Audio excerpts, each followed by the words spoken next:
राज्याचं हिवाळी अधिवेशन सुरू होत आहे आणि त्याच्या आदल्या दिवशी विरोधकांनी सत्ताधाऱ्यांची तुलना कार्टूनशी केली आहे। सरकार म्हणजे डोरेमॉन आणि जनता म्हणजे नोबिता असल्याचं विरोधी पक्षनेते राधाकृष्ण विखे पाटील यांनी म्हटलंय।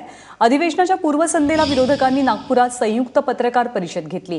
भ्रष्टाचार, नोटाबंदी या मुद्द्यांवरून सरकारला धारेवर धरत सरकारच्या कार्यक्षमतेवरही विखे पाटलांनी प्रश्नचिन्ह उपस्थित केलंय। उद्यापासून राज्याचं हिवाळी अधिवेशन सुरू होत आहे।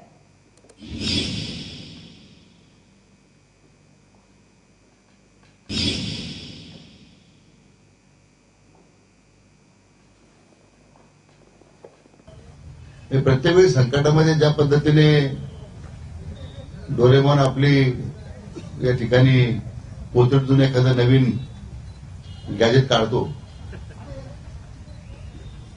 आणि त्या गॅजेटच्या आभासी वातावरणाला वास्तविकतेपासून लोकांना कोसदूर घेऊन जातो तो, अशा सरकारची अवस्था आहे। अशी महाराष्ट्र शासनाची अवस्था आहे। म्हणजे डोरेमॉन सरकार हे डोरेमॉन जे आहे, डोरेमॉन यांनी नोबती आपल्या रूपी महाराष्ट्राच्या जनतेला ज्या पद्धतीने या वास्तवापासून दूर नेण्याचा प्रयत्न केलेला आहे, हे सरकारचं एक मोठं यश आहे। त्याच्यामध्ये त्याचं किती मोठं नुकसान राज्याला होत आहे हे आपल्याला सरकारच्या वेळोवेळी निर्णयाच्या निमित्तानं पाहायला मिळतं।